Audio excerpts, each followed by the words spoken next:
Welcome to the channel. Today, we're exploring some unbelievable story. Stay tuned and let's dive in. Morning brought a feeling of anxiety as the pale light of dawn broke through a cloudy sky. Memories of our shared history appeared like ghosts, full of pleasure, sorrow, and actions that altered all I knew. The moment had arrived, one that no amount of preparation could have mitigated. Thinking back was bittersweet, combining adolescent hopes with hard-earned lessons. Our journey here was arduous, like shattered glass reflecting love, faults, and quiet forgiveness. Despite this, we stood united, as silence spoke louder than words. A little rain fell as we stood beside her grave, each immersed in our own recollections. Some sobbed, their hands shaking in silent sadness, while others came to help those most afflicted. I wasn't there on job, but to commemorate the conclusion of a chapter that we all shared. I also wanted closure, seeing her in the coffin and seeing it shut so that I could finally go on. I was also present for my children. We were the least emotional of everyone. We probably knew Laura better than anybody else. As I looked around the cemetery, a few faces met mine with nods or grins. I returned them, feeling their sympathies. Some people, largely males but a few women, averted my gaze and focused elsewhere. I hoped I could show them that my animosity had died with Laura. At that point, a little, suntanned hand slid into mine. Standing in front of everyone, I knelt alongside the lady holding my hand, placing my head on her almost 7-month pregnant abdomen. My kid smiled, and a wave of unexpected excitement surged over the crowd. The act struck a chord with everyone, reminding them of life's cycle. Death and birth are opposites yet are inextricably linked. I grinned internally for another reason. Laura would have hated it. For once, the attention was not on her. This was meant to be her last performance, but suddenly everyone was focusing on my kid. "I'm a grown man," I said quietly. "This will be my 4th child. I already had 3 adult children with Laura." Lucas stood next to me, Chloe alongside him, and Ethan farther to the right. At almost 59, I'd realized that keeping on to anger is harmful. By the time Laura died, whatever animosity I had had was long gone. Looking at our children, I realized I couldn't fully detest her. They were evidence of it. They would not exist in their current form if it were not for her. I let go of any bitterness years ago. Laura no longer had a place in my life, and holding on to resentment serves no purpose.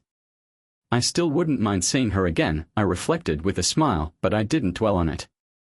Laura was last seen alive 6 months ago, during our son Lucas's Thanksgiving party. I remembered that day when the preacher started to speak. It was a lovely November evening in Virginia, almost summer-like. A lone man went down the beach, shoulders stiff, approaching 2 beach chairs, the sole blemishes on the otherwise pristine sand. The seats were just a few inches apart, yet they faced opposing ways.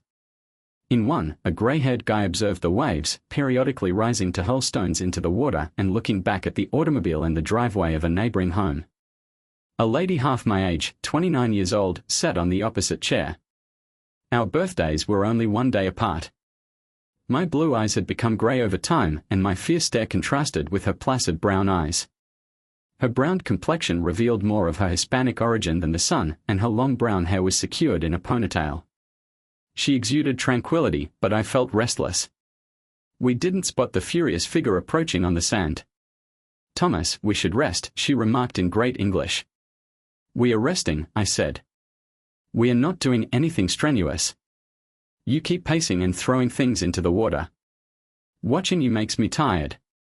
I sat back down, realizing why she had arranged the seats to face each other, near enough to make eye contact or kiss. She was so focused on me and her iPad that she didn't see him until he was right next to us. He was just under 6 feet tall, well-built, and 20 years younger than me. I was estimating his precise age when his fist struck me. It seemed ridiculous, a young guy abusing someone who was almost retired. I grabbed his hand and swept his legs, pinning him down. His rage matched my experience, balancing the conflict until a mechanical click terminated it. "If you move, I'll shoot," Maria said, pushing a tool at his skull.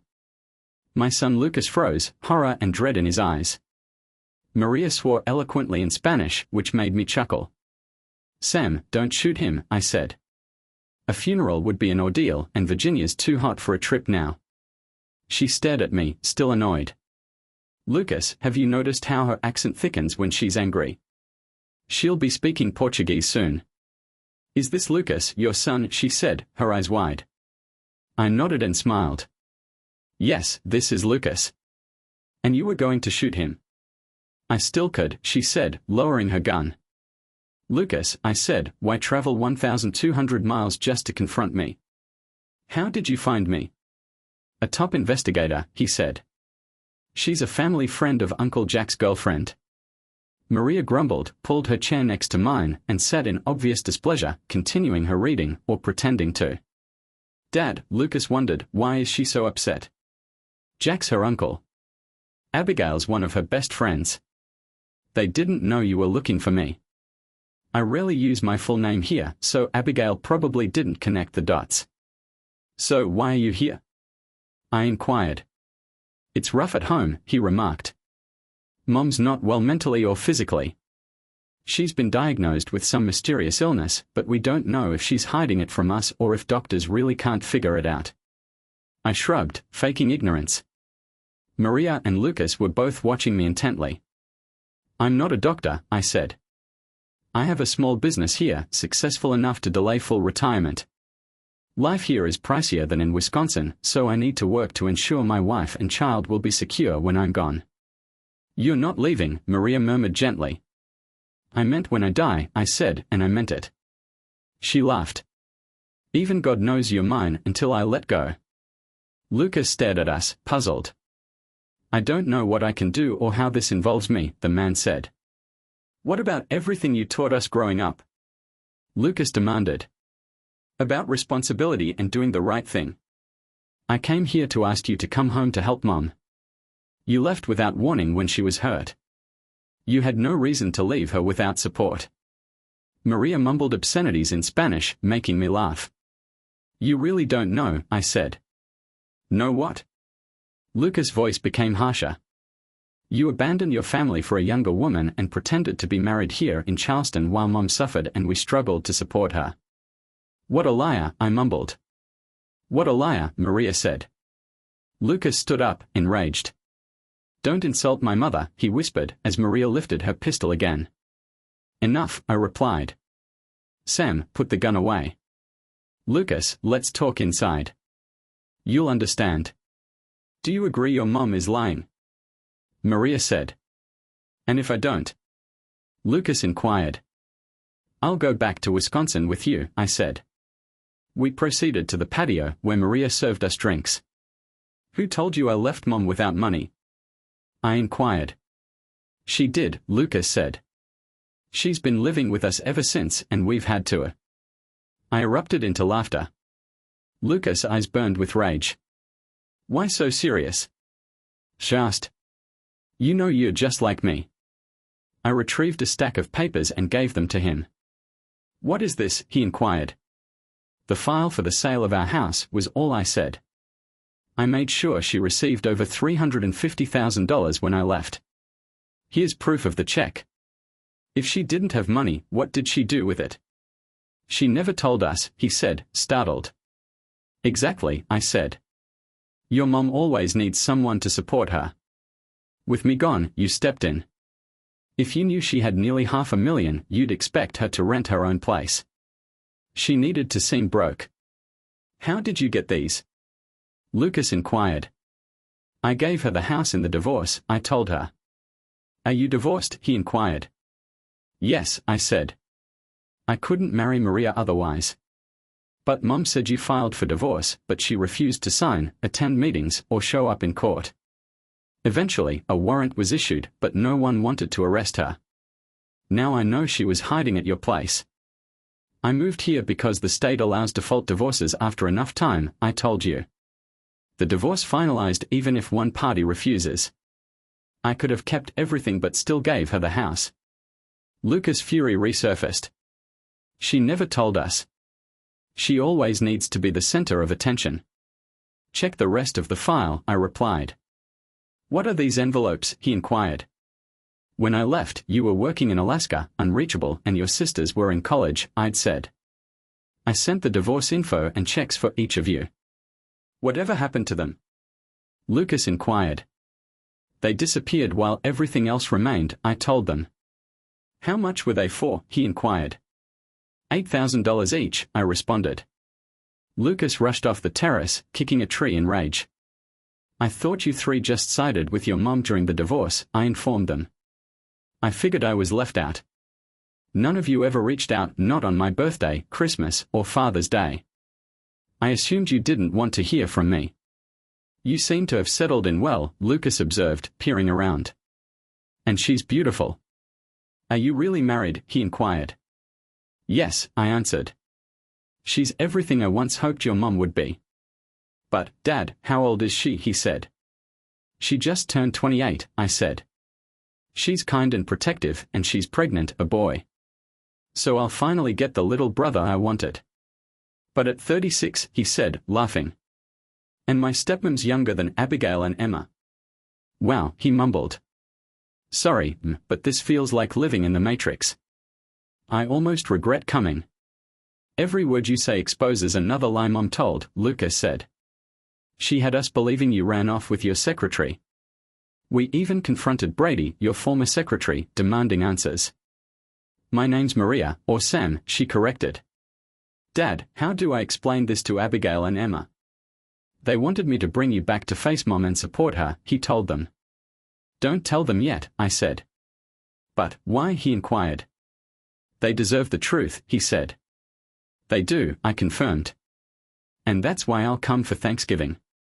We'll clear it all up. Keep the gathering small, just us six, with Grace, said Sam. And I can't leave my wife out, Lucas remarked. Liam makes 7. Why Liam? I questioned, surprisingly abrupt. Lucas seemed astonished. He was dating Abigail when you left. They are married now. Not my favorite, but she adores him, I agreed. Fine. Make sure he's there too. 3 days later, I arrived at Lucas's, already furious. It was chilly and windy in Wisconsin, which was not ideal for Sam, who was accustomed to Virginia's warmth. I purchased her a nice fur coat that I knew would make her chuckle. It was 45 degrees Fahrenheit, and she looked ready for the Arctic. My dissatisfaction was not due to the weather, I anticipated it. It was the vehicle I had intended to rent, a Hertz Camaro GT, known for its high performance and history going back to the 1960s, when Ford made them for racing aficionados. But Milwaukee Metro only had a V6 convertible. It was not a good indication for the trip. As Sam trembled, I wrapped my arm around her and moved towards the door. Before we reached the porch, the door swung open, and Abigail, almost 59 but in good shape, rushed for me. I managed to remain standing as she held me tightly. I brought her inside without letting her feet contact the earth. Sam smiled as he watched. Olivia, a cynic, spoke up. Nice, Abigail. Way to show him how much you're holding a grudge, she said sarcastically. I grinned. Abigail turned, scowled at Olivia, then flicked her off. Forget you, Dad's home, she said. Lucas stepped in with Grace, who instantly saw Sam's big fur coat and pushed Lucas, pointing it out. Don't start, Lucas said forcefully. Those coats are expensive, and the more animals used, the higher the cost. What do you mean, honey? Grace said, placing her palm on her thigh. For Sam's coat, Lucas clarified. They probably used 20 or 29 minks.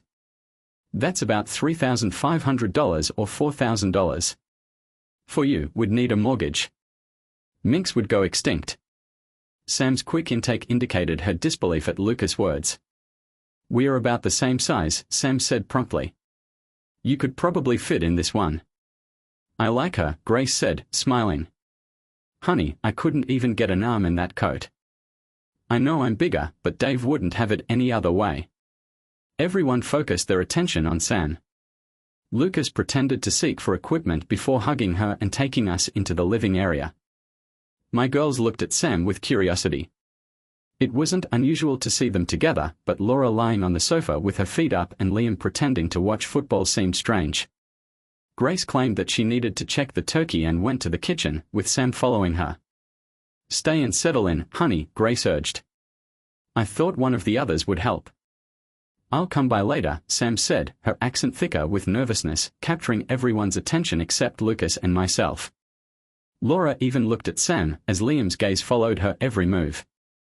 Laura's gaze became fearful as she glanced at me. I grinned and shook my head. "Hi, Jim," Laura said. "Can I get a hug? It's a holiday." Even Lucas embraced his pal. "She's not his friend," I said plainly. "And I heard you were sick. If I hugged you the way I wanted, you'd stop breathing." "You used to hug me like that," she said. "It made me feel loved and safe." "Yes, but now I'd grab your throat," I said. I hoped we could move past this. Laura sounded vulnerable. "Dad, if Sam isn't Lucas's friend, who is she?" Abigail inquired. Liam perked up, eager for a response. Before I could respond, Grace returned with a tray of beverages. She handed me a bottle of amber beer, gave Liam a bottle, served Abigail and Laura white wine, and gave Olivia tea. Lucas got a bottle of homebrew, and when Grace turned, he attempted to hit her. She ducked and grinned. "No chance," she said. "Why don't I get to choose my drink?" Liam whined. "You can," Grace said gently. "Once you get a job and pay for something." Grace asked Sam, "What would you like, wine or beer?" "I can't drink alcohol," Sam said gently, concerned that it is unfeminine. Grace mocked. "No, just pregnant," Sam said, smiling. All eyes turned to Sam. Liam's mouth fell, but Abigail and Olivia's eyes softened. Women appeared to be more receptive when pregnancy was involved, and my daughters became Sam's admirers. "Congratulations," Olivia remarked.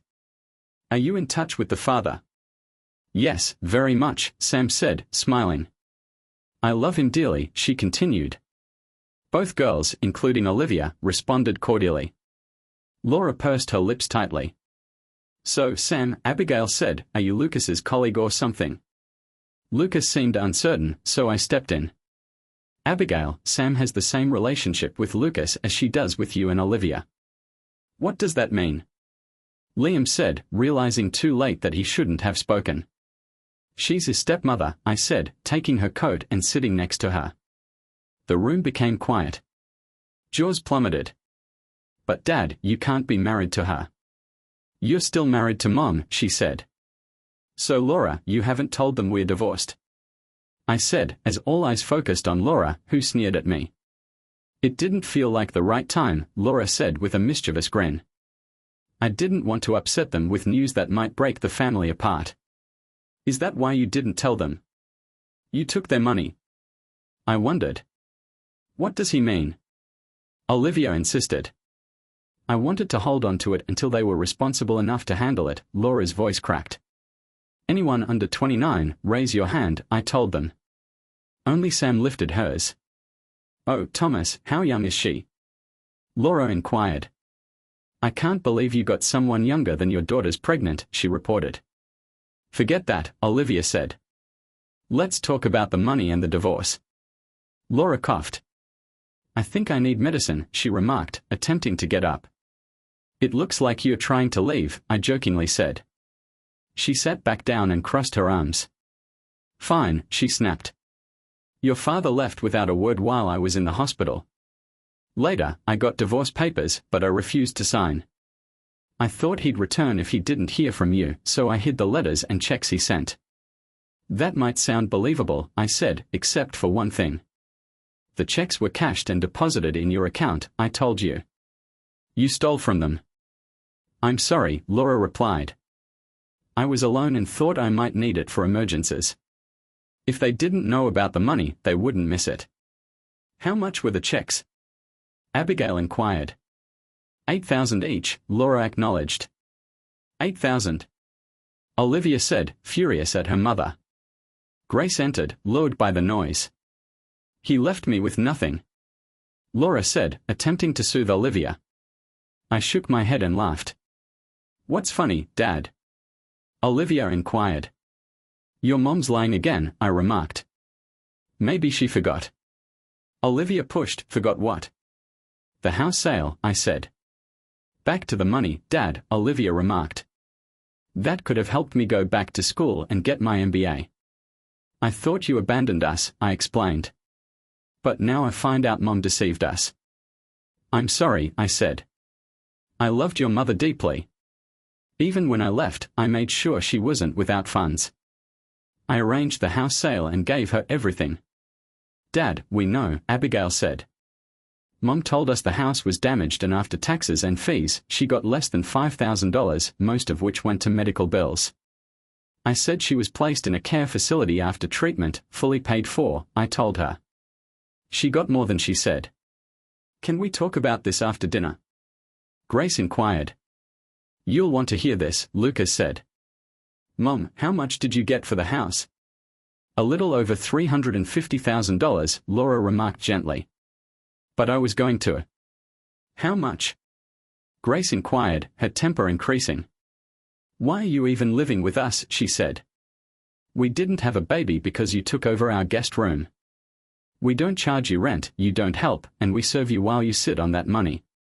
Grace was standing over Laura, with Olivia and Abigail alongside her.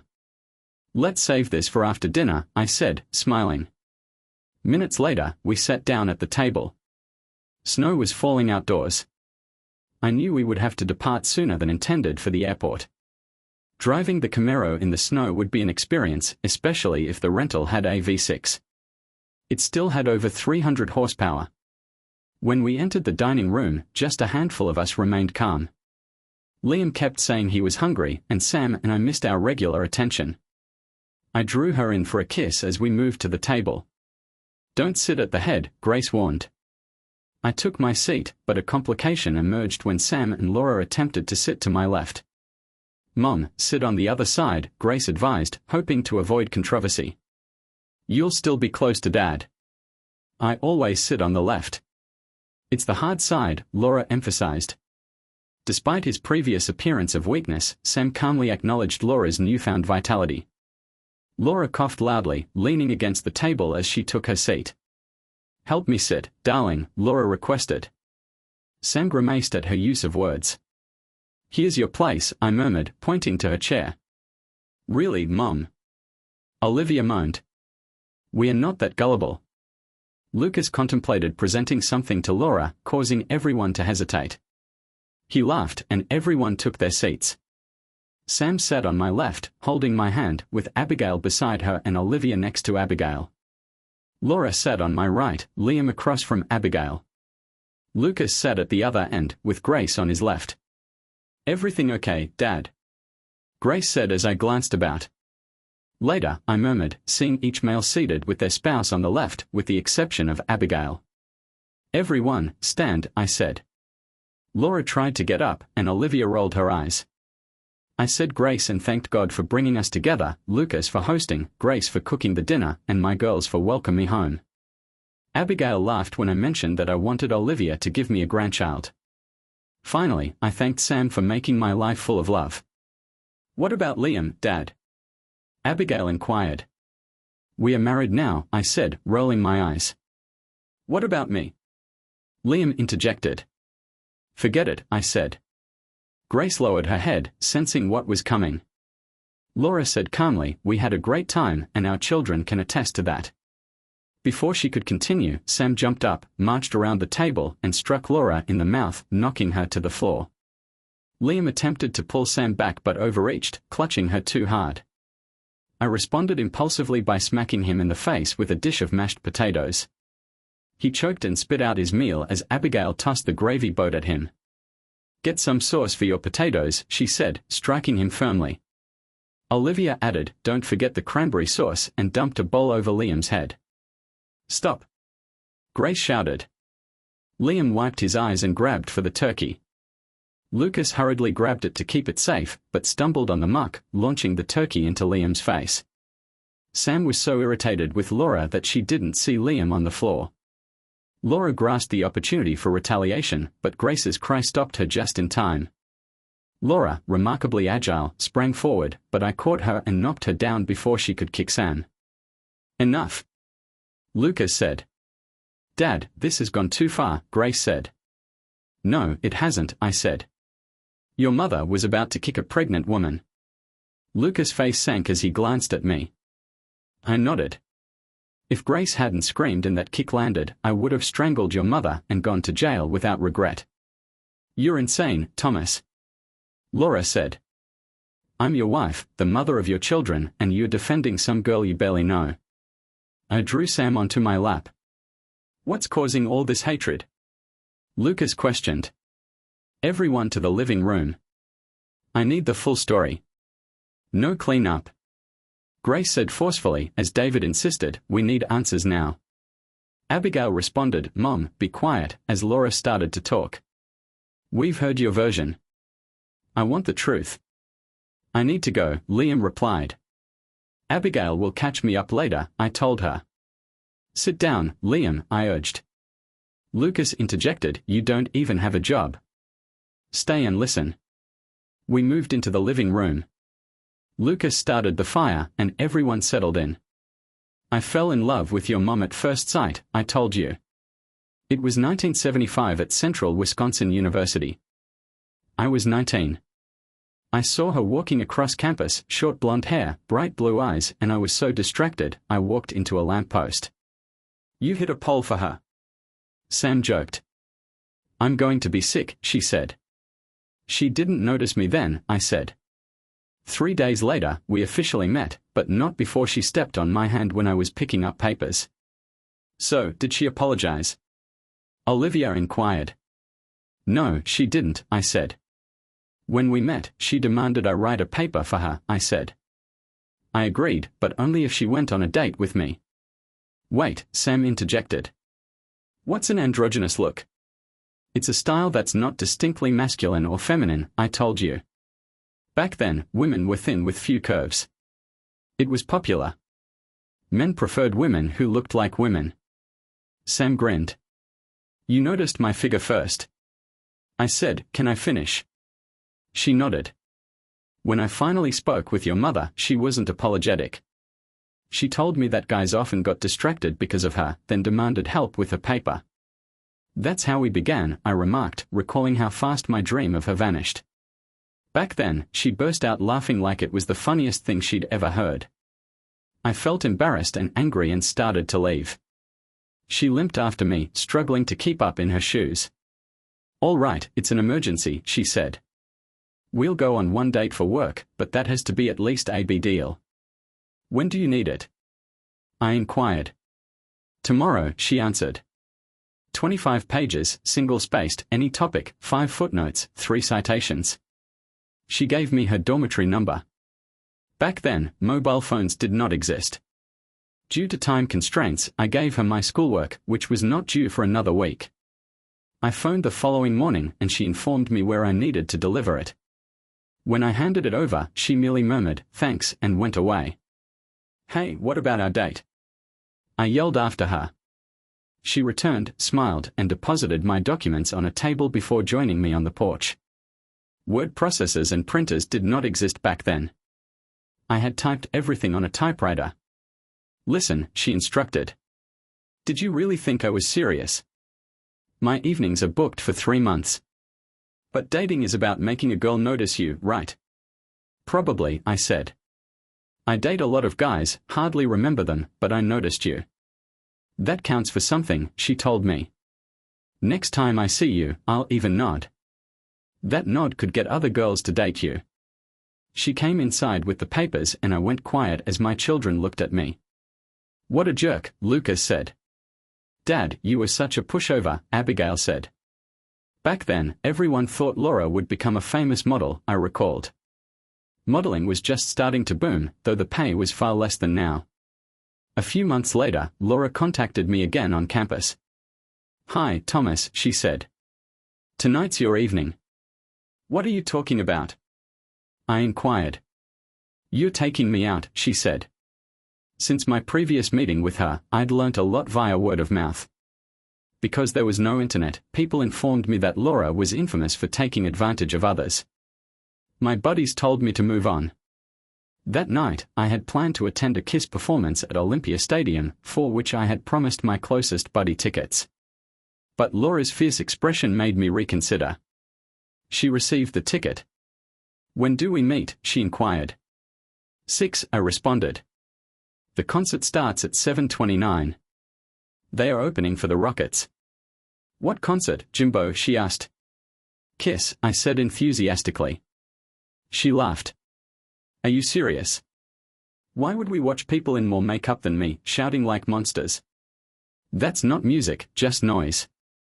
We should get to know each other as adults. I'll come by your dorm at 10. Don't forget the wine.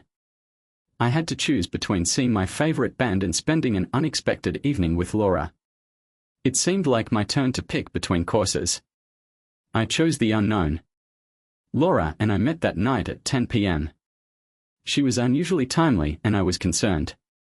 It was my first experience with cheap, horrible wine that made me feel nauseous. Nonetheless, she remained, altering my perception of her. Why did you stay? I inquired. I'm your girlfriend now, she said. She unfastened her top and guided my hand to her chest, even though she didn't have much. Kissing her offered more satisfaction than touching her, but I continued to do it because she enjoyed it. We were intimate, and I felt overjoyed, as if I had finally come to life. I felt secure, as if I had uncovered life's deepest mysteries. It was like when Neo saves Morpheus and begins to believe he is the one. How dumb I was. She kissed me and then discreetly left my dorm. The next day began with me feeling on top of the world and finished with me on edge, yearning for answers. Laura contacted me early in the morning, weeping. You're such a jerk, she shouted. I trusted you, she said. I'm your girlfriend. Then she hung up.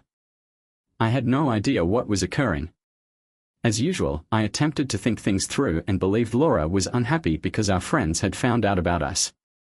But I had not informed anybody. I phoned to apologize, despite feeling no remorse, but she hung up as soon as she heard my voice. I should have noticed something was wrong, but I was too naive. Minutes later, she phoned back, weeping. I'm sorry, Thomas, she said. I swear I didn't tell anyone. People must have heard you. I'm not ashamed, I said. We did it. You fool, she said. I'm your girlfriend. We had to do it then. What's wrong? I inquired. You got me pregnant, she said, falling into tears. My whole universe crumbled at that instant. My hopes of becoming an engineer and inventing revolutionary automobile engines evaporated. Surprised, I sat there calmly, clutching the phone. It was the 1970s, and despite some advancements from the 1960s, an unmarried pregnancy was still considered newsworthy. What should we do? I said. There are only two options, idiot, she said. We either get married, or you find money for an abortion. My mom will take us to see the doctor and find out the cost. All right, I said. Which option do you prefer? I'd rather have an abortion, she explained. I want to be a model and can't risk ruining my body. I love you, Thomas, but I'm not ready for marriage. When are we going? I inquired, not realizing the trap. We'll pick you up in 15 minutes, she said. Meeting Laura's mother made me understand how different she was from her parents. If paternity tests had available at the time, her father would most likely have sought one. Her mother was lovely, fat, and warm, but she didn't appear to like me at first. We waited together at the doctor's office as Laura's mother gave me a stern look. I served her coffee, offered her magazines, and gently responded to her inquiries about my future and devotion to Laura. Laura kept saying, I want an abortion, and you're paying for it, but her mother only smiled at me. If Laura has to marry, she said, I'd prefer it be you over those other guys she's dated. Maybe you could even calm her down. Laura presented me to the doctor as her brother-in-law. We even discussed how she could support us till I graduated. She wanted me to be a successful engineer so that I could provide for Laura and her future kid. The doctor arrived carrying a bundle of papers. How many days late is your period? He inquired. 3 weeks, Laura said gently. I took a home test. It came back positive, so I knew I was pregnant, she said. Laura's mother abruptly sprang up and struck her. The doctor seemed astonished, and I sat there perplexed by her outrage. Laura's mother told me to go, and I did. Inside, I could still hear shouting. Laura apologized as they came out, and the doctor's staff, who had heard what had occurred, looked at me with a mixture of smiles and sympathy. On the drive home, I questioned Laura's mother, what was all that yelling about? I'm still confused. Laura and I sat in the back, and I held her hand while her mother, cigarette in hand, turned to face us. We drove along the highway without seat belts or airbags, and she hardly glanced at the road, jerking the wheel only as needed. "Jimmy, my daughter tried to trick you," her mother said. "She thought she was pregnant after taking a home test 2 weeks ago, but those tests aren't always accurate. Even if she was pregnant, it wouldn't be yours. Last night was your first time together, right?" I nodded.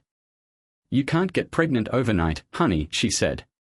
"Laura was trying to pass off someone else's baby as yours, hoping you'd pay for the abortion or marry her and take care of the baby while she continued her carefree life." I grimaced, and tears welled up in my eyes. I still clutched Laura's hand. When her mother inquired, "Why are you crying?" I said, "I love her. I wanted to marry her," I said. She pulled over, and the three of us burst into tears. We all sobbed for various reasons, but it felt wonderful to let it out. Laura's mother exclaimed, "You're the nicest young man I've ever met," as she drove away. In the next weeks, I immersed myself in school and hobbies.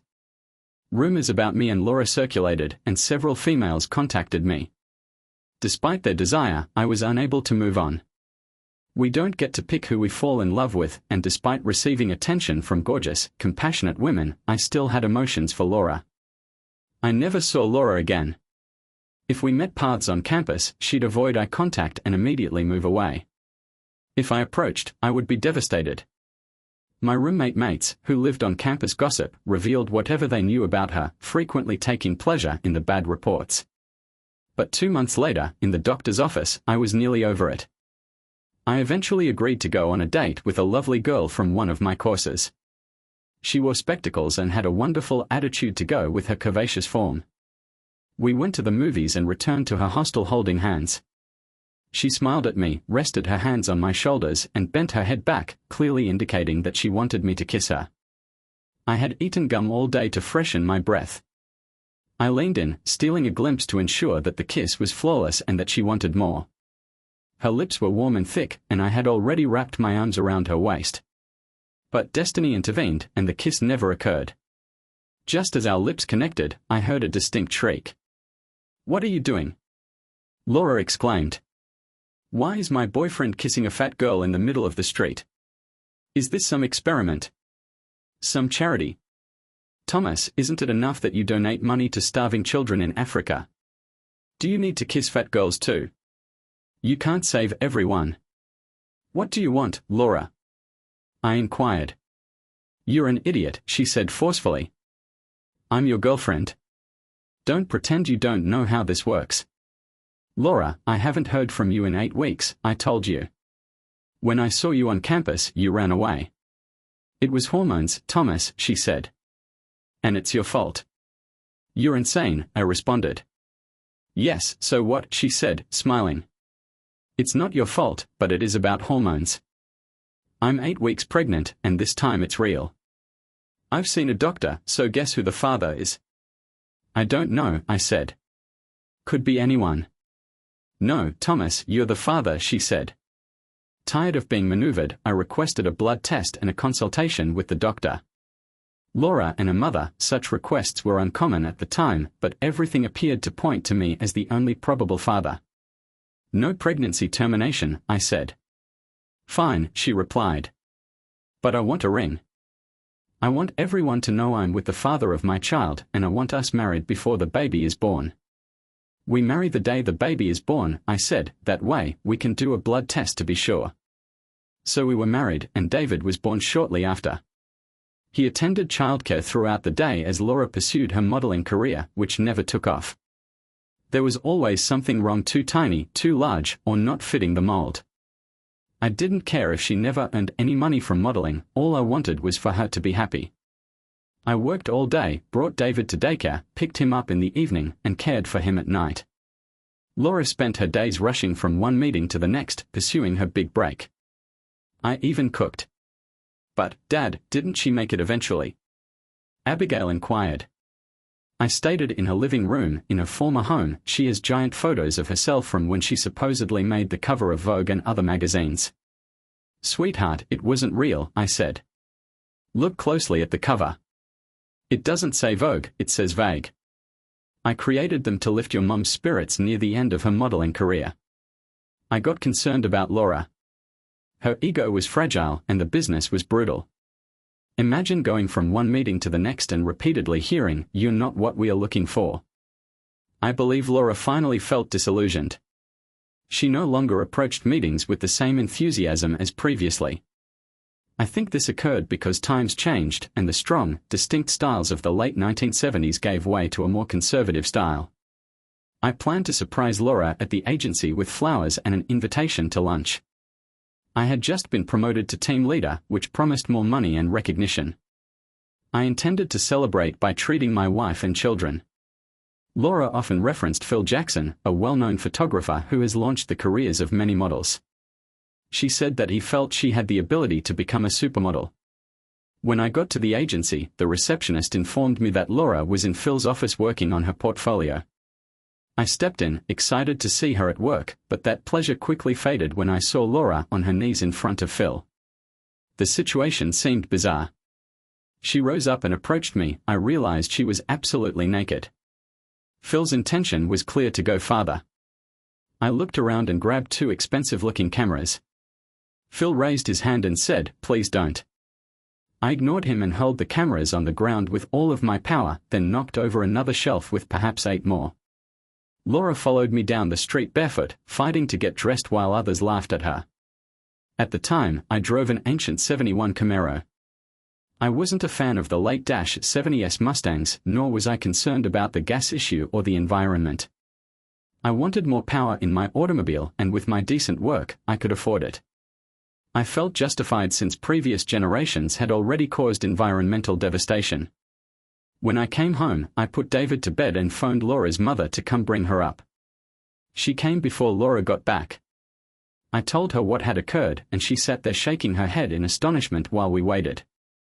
She smoked incessantly, easily finishing 2 packs. I recall her clutching David and filling the room with smoke. It's astonishing that we made it through the 1980s.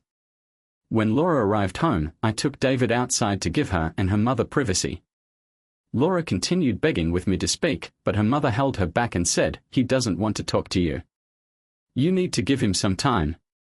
She escorted Laura home and the phone calls began. Laura made 100 calls during the following 24 hours. A few days later, I agreed to allow Laura come see David for the weekend. I intended to go shopping and perhaps play golf while she spent time with him. When she came as I was ready to leave, she inquired, "Where are you going?" "I'm going out," I said. "You usually take care of David," she said. "I don't know how to feed or change him." I exhaled.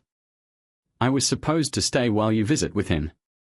Laura continued apologizing and claiming she missed me. She stated that Phil had compelled her to do it. I had no choice or he wouldn't edit my photos, she informed me. I became enraged. "Don't make this difficult," she advised. It was just a test to help me become a top model. Years later, I realized that she had been dishonest. She chased the majority of the photographers and booking agencies in an attempt to gain possibilities, but I believed her back then. She appeared real, and I fell completely in love with her. She even recommended quitting her job to become a housewife. What can I say?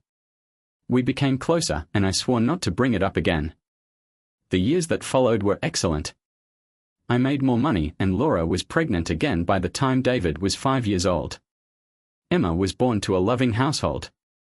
Laura cheated on me again with David's 3rd-grade teacher, but I forgive her. We enjoyed a few more enjoyable years, and Abigail was born later. I discovered Laura with our roommate, but I was unable to escape. My love for our 3 children was more powerful than anything. I really wanted to go, but I couldn't forsake them. I thought, once they are older, I'll be able to go. My emotions for Laura had shifted. She had harmed me too many times, so remaining felt simpler than starting afresh. Laura appeared to calm down when her mother died away.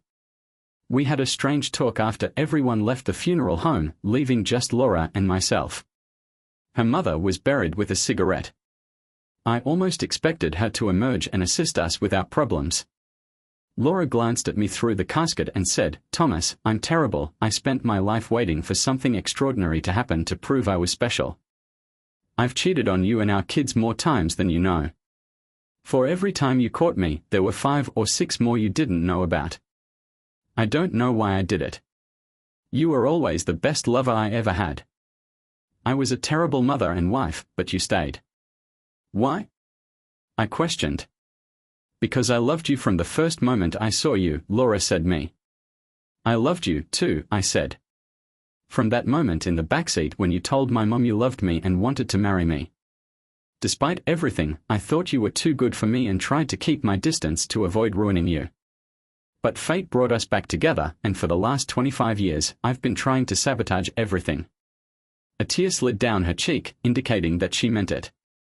Thomas, I will never cheat on you again, she pledged. From now on, you're my only man. I believed her. She charmed me over, and I didn't leave as I had intended. We had more excellent years. We planned for me to retire early so that we could tour the globe together. We raised 3 wonderful children and began taking short vacations to explore other locations. Even though we were over 50 and had been together for over 29 years, we behaved like adolescents. It was not unusual for folks to see us passionately kissing in my Camaro. We had several experiences together, and they were the happiest days of my life. 3 years ago, we decided to try skiing. When we arrived, we saw that all the youngsters were learning to snowboard instead. So we also decided to learn snowboarding. That was the beginning of the end. Mom started an affair with your ski instructor, didn't she? David inquired, annoyed. So much for a promise. Unbelievable. Can I please finish the story? It's almost done, I said. Sam rose and sat on my lap as I proceeded. To answer your question, no, your mom didn't have an affair with the ski instructor or anyone else during that trip. In fact, that trip, until the very end, was one of the happiest memories of our marriage. Imagine spending the entire day with the person you've loved since you were old enough to know what love is. You wake up with her in your arms, share a few lingering kisses, give her a playful pat, and head to breakfast. You take a ski lesson together. The air is crisp. I relive that day in my thoughts since it only occurred on the last day. The remainder of the journey was filled with disagreements. Your mother constantly moaned about the chalet being too warm, the outdoors being too cold, the sun being too bright, the night being too dark, the hills being too steep and lengthy, and the snow being too white. People were either untrustworthy or too young. I believe she was struggling with the fact that she was approaching the age of 59 and no longer represented Xena in the same way. But the final day was amazing, and it made up for all of the previous fights. We proceeded for one last descent before supper, and then it happened. Your mother was not a competent skier, so she kept to skis. As we climbed the slope, we observed a team shooting a commercial or something similar. Your mother went crazy, tumbling about the shooting area unseen at first. The director was too concentrated on the models, so your mother, attempting to show off despite her lack of expertise, tried stunts without paying attention and ended up sliding into one of the practice courses. The ski instructor did not even work on those slopes. She was posing in front of unfocused cameras 1 minute, then screaming as she smashed into a tree the next. That was scary. A loud, protracted scream was followed by a solid thump. The collision was so severe that the tree trembled. The rescue crew was hesitant to move her, so they quickly contacted an ambulance. A medical evacuation chopper came and transported her to the closest hospital. Fortunately, we were in Wisconsin, which has outstanding medical facilities. Laura regained consciousness 3 days later, which was a relief since she had undergone 4 operations during that time. The first procedure was to repair her fractured nose, which took her out of imminent danger. The following day, doctors performed surgery on her spine to remove numerous slip discs that were pushing on her spinal cord. Without this, she feared losing movement and control of her limbs. This was the longest treatment, but physicians were certain she would be able to walk again after recuperation. The next day, they placed pins into her wrists, which she had shattered while bracing for impact. Laura was okay, despite the multiple injuries on her face and body. Laura awoke after 3 days, and her thinking seemed keen. In retrospect, I wish I could have learnt more from that experience.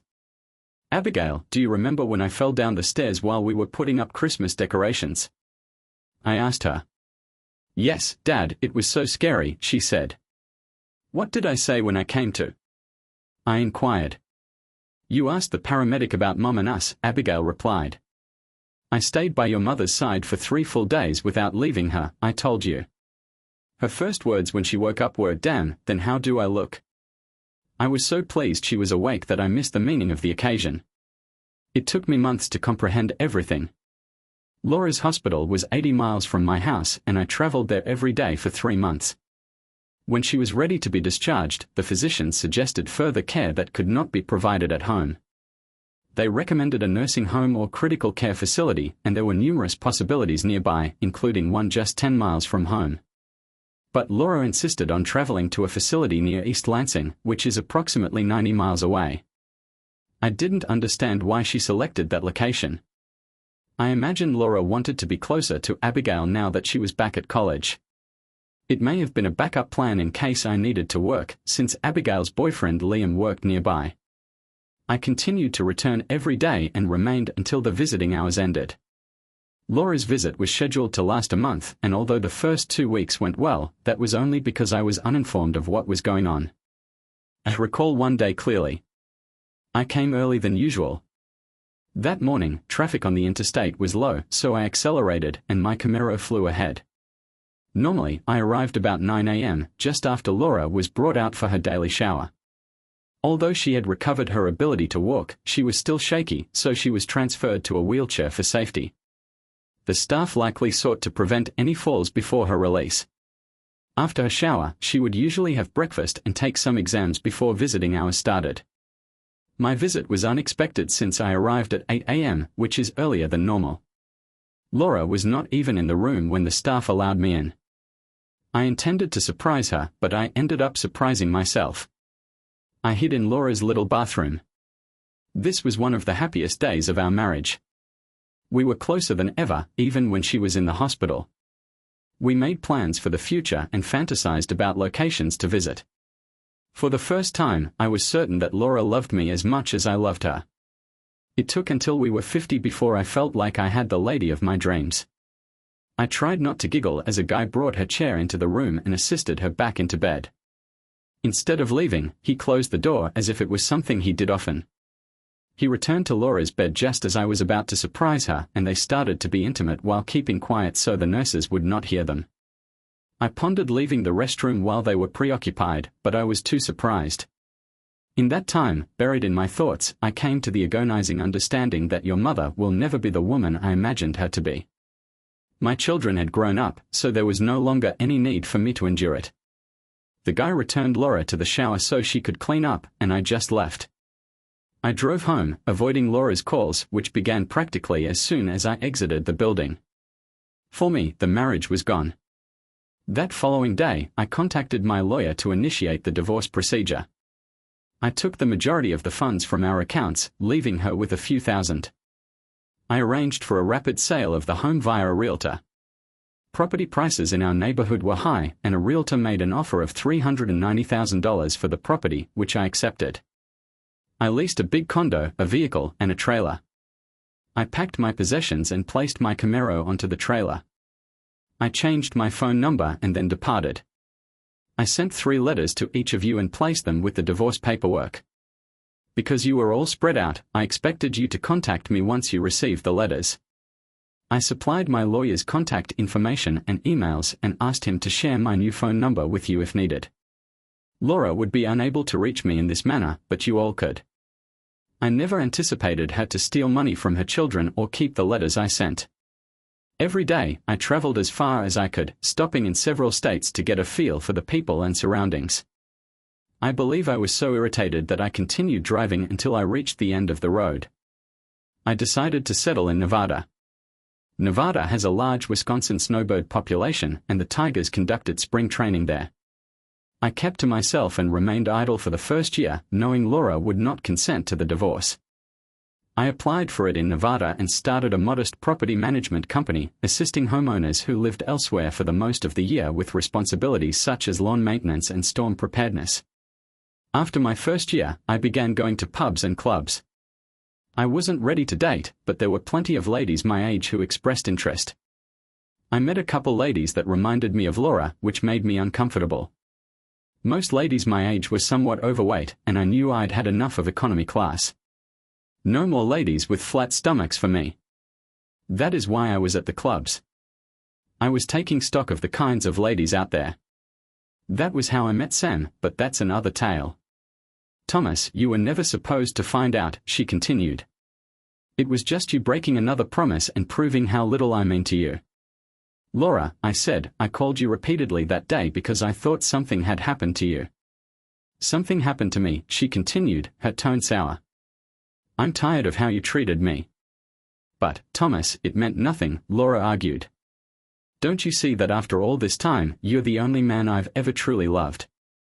If this is your version of love, then I don't want it, I told you. For the first time, I have someone who genuinely loves me. I'm better off without you, Laura. And now I have my children back, and another baby on the way. Laura halted, a sudden knowledge dawning in her eyes. I suspected something happened that day, she said. The nurse told me she saw you go upstairs. Liam, I said, was the one in the room with your mom. Chaos erupted. Abigail rushed at Liam, who attempted to get up and flee. Lucas grabbed and hit him, while I tripped Liam, sending him crashing in front of Abigail.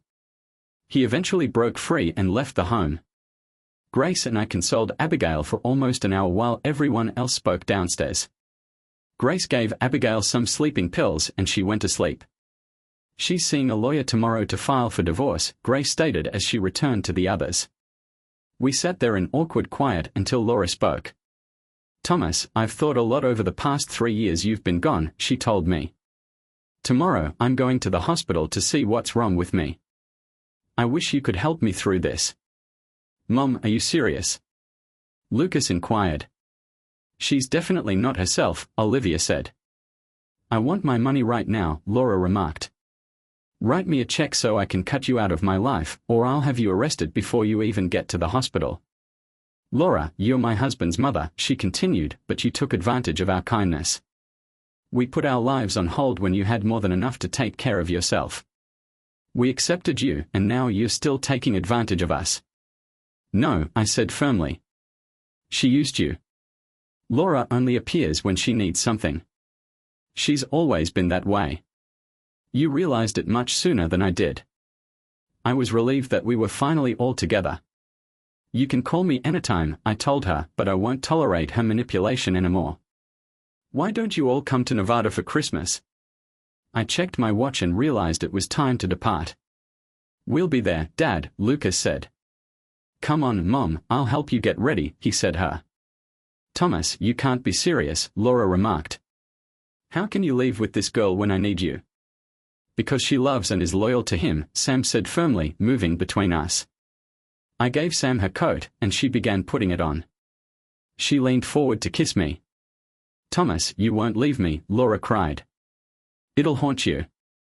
You've always forgiven me, and this time, you're still mine. No, Sam said, standing between us. He's mine now. Have a great day. Laura said fiercely, to hell with you. We got to the airport with 20 minutes to spare. The small V6 convertible made it through the snow and we arrived safely. Lucas, Grace, Abigail, and Olivia flew back to Nevada to celebrate Christmas. They had a good time and spoiled Sam, whose tummy was already obviously round. Abigail continued to concentrate on reconstructing her life after divorcing Liam. Laura phoned them practically every day, but no one responded. She eventually stopped calling completely. A few weeks later, my lawyer contacted to schedule a meeting. Laura and I had made wills before I left, and she never updated her own. Laura went away in the hospital alone. Even on her last day, physicians were still attempting to pinpoint the odd sickness that had struck her. They assumed it was related to the disease that claimed her mother's life at the same age. I divided the money evenly among my children. The last assignment was to bury Laura on a wet day. The majority of the people departed immediately. Surprisingly, Liam was present, perhaps attempting to make peace with Abigail. As the rain continued, the priest informed me that we needed to conclude due to the weather. We'll each toss a handful of dirt on the coffin and leave, I told them. We then convened at Lucas and Grace's residence. I believe I came out at the perfect moment to meet the lady who would provide me happiness for the rest of my life. For me, this made everything feel great. Thank you for watching. How would you handle this situation? Please share your ideas in the comments below. Don't forget to like and subscribe for future tales. See you next time.